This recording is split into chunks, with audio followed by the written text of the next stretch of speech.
hanging out here with a guy you know pretty well. If you ran dirt modifieds here in the Central New York region during the Glen Donnelly years, and actually even past that as well, you know Todd Milton. Spent a lot of time, of course, at Weed Sport Rolling Wheels. But the thing I remember him most was his one-off cars that he would bring to the mile at Syracuse. As a matter of fact, that was the last time he raced. Back in 2015 was the very last time, well, raced a dirt modified anyway, was the last time they were here. And we're here, of course, on the same property here today at New York State Fairgrounds. Todd Milton.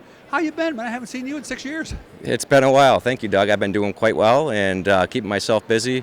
Retired from the fire department and started this club. It's called Pineview Run, and it's all about racing and outdoor recreation. And we'll talk more about that in a little bit. But so when did all this start for you? When did you start dirt racing? Do you remember?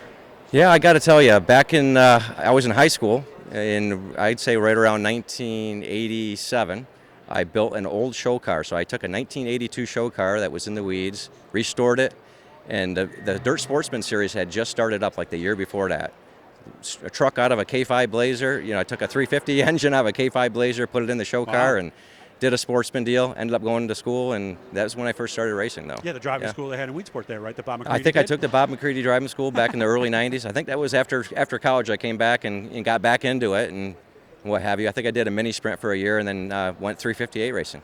And when did you start doing all your own stuff, or were you always doing something a little bit different than everybody else was? Well, I would say start doing I started off with a Troyer and ran the Troyer for the first few years. And then I think once I started coming down to Syracuse, I always liked the design and the aerodynamics and chassis components, and I just started tinkering with just little suspension components, just changing one thing at a time and seeing if I would, there was something in that, and really enjoyed the fabrication and seeing did I build a little better mousetrap. But okay. That was probably right around 98, actually 97, 98. Yeah. Okay. Yeah. All right. And obviously, since you'd like to do a lot of different things, I remember talking to you at one point, and you talked about this place that you envisioned someday where people could road race and do all kinds of other things. When did you first get the idea for something like that? Well, the idea came from early on in childhood. I loved open wheel cars. I would AJ Foyt was my hero. So you like Mario road racing Andretti. all I along? would love to have raced Indy cars or Formula Okay. cars. But a kid growing up in Central New York, what are you going to do when you want to race? And my family was 5 minutes from Weed Sport, 5 minutes from Rolling Wheels in the other direction. So there you go. grow up, and this is what we grow up in. So I access to other folks growing up in the area, being able to get on road course, and when you're not racing full time anymore, and you want to be able to drive your Mustang or Camaro or Porsche down to the track, that's something that I can introduce people to. So the concept kind of came to access for families and folks in the area. So it's really not even club racing. It's almost a step beyond that. I talked to Billy Abel. He said a lot of times you get cars from different divisions. They just race against each other on the clock, right? Yeah. So and that wasn't the time trial racing series, which we've done the last 3 years. It's called the Challenge Cup.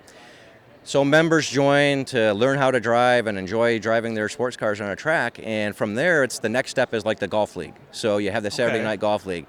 Now you want to compete. So without door-to-door racing, we came up with a time trial series, and that's kind of how that started. So of course you have to class people equally. So tire to weight or power to weight ratio against the tire grip factor, and we were able to class cars and race for points, and so that's how we started. And this year we're kind of moving that along to a new, a new growth pattern to introduce a little bit more racing to the competitive nature of our members. Okay. And in addition to racing, they have shooting and hunting. They have winter sports, ATV riding. There's a big clubhouse, horseback riding. So are there people that join for the whole thing, or do most people join for one or two of those things? That's a great question. So early on, we've been a work in progress. Early on, the people who just wanted to get on track, they joined. It was like, okay, I don't even need the other recreation. There's a track locally I can get on, I'm in. Mm-hmm. So as we've grown out the rest of the facility and what have you, then we're getting more and more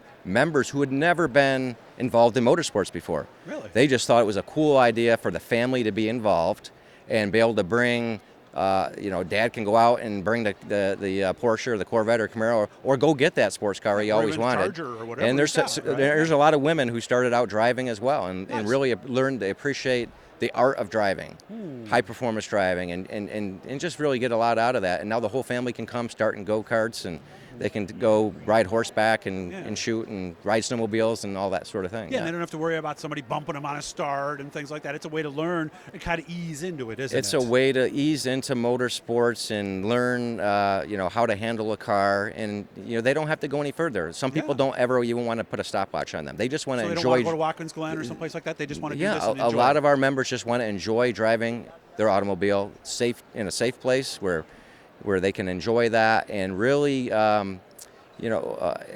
share that with their friends and family. I like that. Without getting head over heels into racing, where it can, it's a slippery slope. It can. Now we need a crew and all this. You need other a crew stuff. and a lot of time away from family. Here is something you can do with family. And nobody makes money racing, so.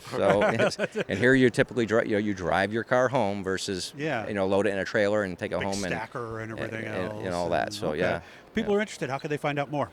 Well, they can go to our website, pineviewrun.com, and check us out. Okay. We're happy to have them down and take a look.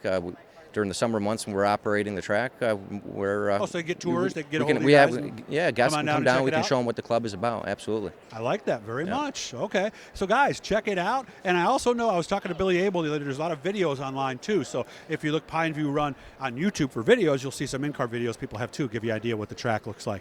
I will see you again soon, my friend, and it's nice to see you again. I'm glad things are going well for you. Very good. Thank you, Doug. Good seeing you. Hit that blue E, subscribe. Every time we're doing something cool, we're branching out to lots of different things this year and down the road. I might even have a little surprise for you at Pineview next year. Stay tuned for that. So, and make sure to check them out, guys. Good to see you, Todd. Thank you.